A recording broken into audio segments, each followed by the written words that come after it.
السلام علیکم ورحمۃ اللہ وبرکاتہ۔ دوستو، آج میں آپ کے لیے ایک اور ویڈیو لے کر حاضر ہوا ہوں۔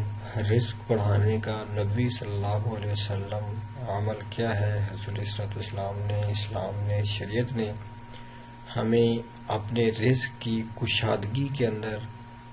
کشادگی کرنے کے لیے، اپنے رزق کو بڑھانے کے لیے، رزق کے اندر برکت پیدا کرنے کے لیے ہمیں حضور اسلام نے شریعت نے ہمیں کیا تعلیمات دی ہیں، ہمیں اس کے بارے میں کیا فرمایا ہے۔ دوستو، اس کے لیے میں کچھ چیزیں آج آپ سے انشاءاللہ شیئر کروں گا کہ اسلام ہمیں اس بارے میں کیا رہنمائی کرتا ہے کہ آپ اپنے رزق کو کیسے بڑھا سکتے ہیں۔ دوستو، ایک پہلا ٹوٹکا تو یہ ہے کہ آپ اگر اپنے رزق کو بڑھانا چاہتے ہیں تو آپ اللہ تعالیٰ کے نے جو کچھ آپ کو رزق دے رکھا ہے آپ اس پہ شکر کرنا شروع کر دیں۔ انشاءاللہ آپ کا رزق اتنا زیادہ بڑھ جائے گا کہ آپ کی سوچ ہے آپ اس تک پہنچ ہی نہیں سکتے، اتنا زیادہ آپ کو رزق ملے گا، بیکاز اللہ تعالیٰ اپنے وعدے کا کبھی خلاف نہیں کرتا۔ ان اللہ لا یخلف المیعاد، جب اللہ تعالیٰ نے فرما دیا ہے کہ لئن شکرتم لازیدنکم، اگر آپ میرا شکر کرو گے تو میں تمہیں اتنا زیادہ رزق دوں گا کہ تمہاری سوچ ہے۔ تو دوستو، ایک تو یہ ہمیں اسلام اور شریعت نے بتایا ہے کہ اگر آپ اپنا رزق بڑھانا چاہتے ہیں تو آپ ضرور اللہ تعالیٰ نے جو کچھ آپ کو دے رکھا ہے آپ اس کے اوپر قناعت اختیار کریں، اسی کے اوپر آپ شکر ادا کریں اللہ تعالیٰ کا۔ دوستو، ایک اور بھی ہمیں اسلامک ٹوٹکا ملتا ہے کہ ہم اپنے رزق کے اندر کشادگی کیسے کر سکتے ہیں، اپنا رزق کیسے بڑھا سکتے ہیں۔ دوستو، اس کے لیے اگر آپ چاہتے ہیں کہ آپ کا رزق میں کبھی کمی واقع نہ ہو تو دوستو آپ زنا سے پرہیز کیا کریں۔ زنا ایک اتنی بڑی بیماری ہے کہ جب انسان، یہ گناہ تو خیر سارے ہی بڑے ہیں، اللہ تعالیٰ کی ناراضگی کا سبب ہیں،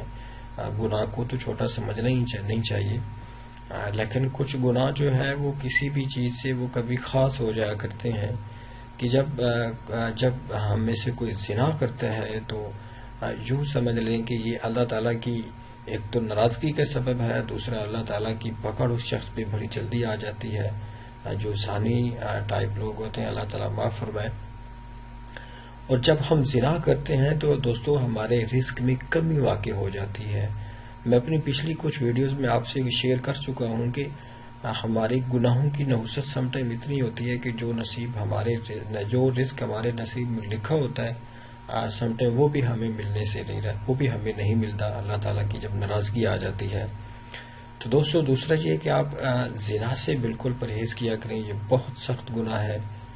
جب ہم زنا کرتے ہیں تو اس سے اللہ تعالیٰ کی ناراضگی بھی ہوتی ہے، اور پھر ایک حدیث میں آتا ہے کہ جب مومن بندہ زنا کرتا ہے تو اس کا جو ایمان ہوتا ہے وہ لٹک جاتا ہے، وہ وہاں سے نکل جاتا ہے انسان کے اندر سے، وہ یوں سمجھ لیں کہ جیسے کوئی چیز ہم لٹکا دیتے ہیں وہ انسان کے جسم سے باہر نکل آتا ہے، جو ایمان ہوتا ہے، جو حیا ہوتا ہے۔ اور جب مومن بندہ جب زنا کر لیتا ہے تو پھر اللہ تعالیٰ اپنی یوں سمجھ لیں کہ مہربانی اور رحمت سے اس ایمان کو دوبارہ پھر اس باڈی کے اندر داخل کر دیتا ہے۔ تو دوستو، اس سے آپ اندازہ لگا سکتے ہیں کہ یہ زنا کتنا بڑا یہ ایک جرم ہے جو اسلام نے ہمیں اس سے منع کیا ہے۔ تو دوستو، ایک تو اگر آپ چاہتے ہیں کہ آپ کے رزق میں کافی زیادہ وافر مقدار میں اللہ تعالیٰ آپ کو عطا کریں تو آپ زنا سے بچتے رہیں۔ اور تیسرا اس کے بارے میں اسلامک ٹوٹکا دوستو میں آپ سے شیئر کرتا جاؤں کہ اگر آپ اپنا رزق بڑھانا چاہتے ہیں تو آپ نارملی آپ گناہوں کی جو ایک کثرت ہے، گناہوں کی وجہ سے ہمارے جو رزق کم ہوتا ہے، ہماری عمر بھی کم ہو جاتی ہے۔ تو آپ ایک تو زنا کو تو میں نے ویسے خاص کر دیا بلکہ اسلام نے خاص کیا ہے،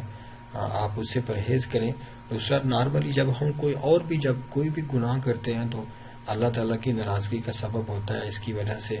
یہ ہوتا ہے کہ ہمارے ایک تو عمر میں ہماری کافی کمی بھی واقع ہو سکتی ہے، اور رزق میں تو کمی واقع ہونا بالکل بھی یقینی ہے کہ آپ کا رزق میں کمی کر دی جاتی ہے۔ کمی کرنے کا دوستو یہ مقصد بالکل بھی نہیں ہے کہ اللہ تعالیٰ نے اگر آپ کی قدرت میں میں مثال دے رہا ہوں، ایگزامپل دے رہا ہوں، چند ارب خرب آپ کے لیے ڈالر لکھ رکھے ہیں، اس کا مطلب یہ نہیں ہے کہ اللہ تعالیٰ اس سے کم کر دیں گے، نہیں، کم نہیں کریں گے۔ کم کرنے کا مطلب یہ ہوتا ہے کہ اللہ تعالیٰ اس سے برکت اٹھا لیں گے، بلکہ جیسے کہتے ہیں کہ عمر بھی کم ہو جاتی ہے، تو اگر آپ کی عمر اللہ تعالیٰ نے مثال دے رہا ہوں، ایگزامپل دے رہا ہوں، 100 ایئرس اگر اللہ تعالیٰ نے آپ کی رائٹ کی ہوئی ہے یا اپنی قدرت میں آپ کی عمر، تو اس کے کم ہونے کا مطلب یہ ہے کہ اللہ تعالیٰ آپ کی عمر سے برکت نکال لیں گے. جب کسی چیز کی دوستو کسی سے برکت نکالی جاتی ہے تو اس چیز کے ختم ہونے میں بالکل بھی دیر نہیں لگتی، بالکل بھی ٹائم نہیں لگتا. تو دوستو آج کل ہمارے ہاں رزق کی بالکل بھی کمی نہیں ہے. رزق اتنی وافر مقدار میں ہے کہ بہت رزق ہے، لیکن ٹریجڈی یہ ہے کہ ہمارے رزق سے اللہ تعالیٰ نے برکت اٹھا لی ہے. یہ بھی علامات قیامت میں سے ہے کہ اللہ تعالیٰ جو ہے نا اپنی برکت چیزوں سے اٹھا لیں گے. تو دوستو اگر آپ یہ چاہتے ہیں کہ آپ کا رزق بڑھے یا آپ کو اللہ تعالیٰ اس کی فراوانی دے، تو اب یہ 2-3 نبی ٹوٹکے آپ کو میں نے اسلامک ٹوٹکے بتائے ہیں، آپ اس میں عمل کریں، ہمیں اپنی دعا میں یاد رکھیں، اپنا رزق بڑھائیں، اپنے رزق میں برکت لائیں اور عیش کریں، اللہ تعالیٰ کے احکامات پہ عمل کریں. ہمیں اپنی دعا میں یاد رکھیں اور چینل کو سبسکرائب کرنا بالکل بھی نہ بھولیں تاکہ ہماری حوصلہ افزائی ہو. السلام علیکم ورحمۃ اللہ وبرکاتہ.